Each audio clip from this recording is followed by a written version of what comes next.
السلام علیکم معزز سامعین کرام، کیا آپ جانتے ہیں کہ شعبان کی 15ویں رات کو کیا ہوتا ہے؟ اگر نہیں جانتے تو اس ویڈیو کو مکمل دیکھ لینا۔ میں امید کرتا ہوں کہ یہ ویڈیو دیکھ کر آپ ضرور خوش ہوں گے اور اس پر عمل ضرور کریں گے۔ آئیے شروع کرتے ہیں اپنی اہم گفتگو۔ اگر آپ دوستوں کو ویڈیو اچھی لگے تو ہمارے اسلامی channel Better Life Islamic Advise کو ضرور سبسکرائب کر دیں اور ساتھ بیل آئیکن کو بھی پریس کر دیں۔ معزز سامعین کرام، تمام اسلامی مہینوں میں شعبان کا 8واں نمبر ہے۔ اللہ تعالیٰ نے شعبان کے مہینے کو بہت زیادہ عظمت سے نوازا، خاص طور پر شعبان کی 15ویں رات کو عظمت عطا فرمائی ہے۔ اس رات کی فضیلت بیان کرتے ہوئے حضور نبی کریم علیہ السلام نے ارشاد فرمایا، یہ حدیث طبرانی، ابن حبان اور بہقی میں موجود ہے۔ یطلع اللہ تبارک و تعالی الی خلقہ لیلۃ النصف من شعبان، اللہ تبارک و تعالی شعبان کی 15ویں رات کو اپنی تمام مخلوق یعنی کہ انسانوں کو دیکھتا ہے۔ فیغفر لجمیع خلقہ، پس اللہ تعالیٰ اپنی تمام مخلوق کو بخش دیتا ہے۔ الا لمشرک او مشاحن، لیکن مشرک اور کینہ پرور کو نہیں بخشتا۔ اس حدیث کو علامہ البانی رحمۃ اللہ علیہ نے صحیح قرار دیا ہے۔ اسی طرح دوسری حدیث صحیح الجامع للالبانی میں موجود ہے، ان اللہ یطلع علی عبادہ فی لیلۃ النصف من شعبان، اللہ تعالیٰ شعبان کی 15ویں رات اپنے تمام بندوں کو دیکھتا ہے۔ فیغفر للمؤمنین، پس وہ اپنے مومنین بندوں کو بخش دیتا ہے۔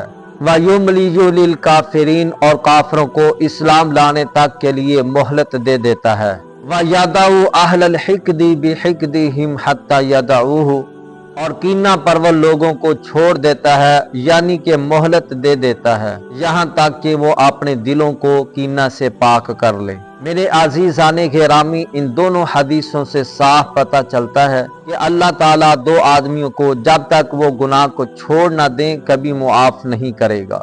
ان میں سے پہلا مشرک ہے۔ اللہ رب العزت نے قرآن مجید میں اس کی تصدیق بھی کر دی، ان اللہ لا یغفر ان یشرک بہ ویغفر ما دون ذلک لمن یشاء، اللہ رب العزت اگر چاہے تو سب کو معاف کر سکتا ہے لیکن مشرک کو کبھی معافی نہیں ملے گی اگر وہ شرک کی حالت میں مرے گا۔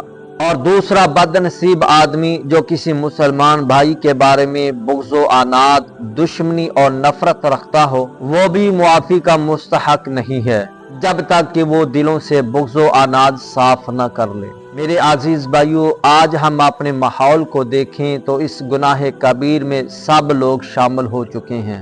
اسلام نے مسلمانوں کے مابین اخوت و بھائی چارے والا رشتہ قائم کر دیا ہے، جس کا تذکرہ عظیم المرتبت کتاب قرآن مجید میں موجود ہے۔ انما المؤمنون اخوۃ، مومنین آپس میں بھائی بھائی ہیں۔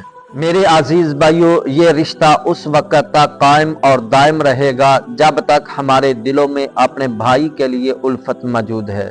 جس طرح اللہ رب العزت نے ارشاد فرمایا، وَاذْكُرُوا نِعْمَةَ اللَّهِ عَلَيْكُمْ إِذْ كُنْتُمْ أَعْدَاءً فَأَلَّفَ بَيْنَ قُلُوبِكُمْ فَأَصْبَحْتُمْ بِنِعْمَتِهِ إِخْوَانًا۔ اس آیت میں اللہ رب العزت نے ارشاد فرمایا کہ اللہ تعالیٰ نے دلوں میں الفت ڈال دی، جس کی بنا پر اخوت و بھائی چارے والا پاک رشتہ قائم ہوا۔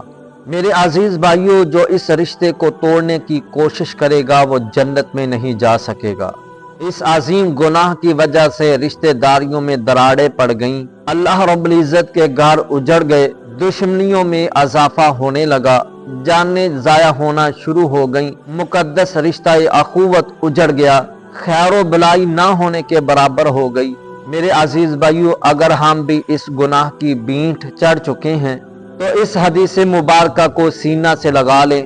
حضور نبی کریم علیہ السلام نے ارشاد فرمایا، رشتہ داریوں کے لیے اگر جھکنا بھی پڑ جائے تو جھک جاؤ، اگر جھکنے کی وجہ سے عزت میں کمی آئے تو قیامت کے دن مجھ سے عزت لے لینا۔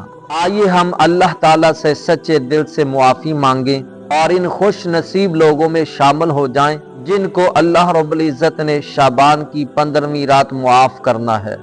اگر ویڈیو پسند آئے تو ویڈیو پر لائک کرنا مت بھولیے گا۔ شکریہ۔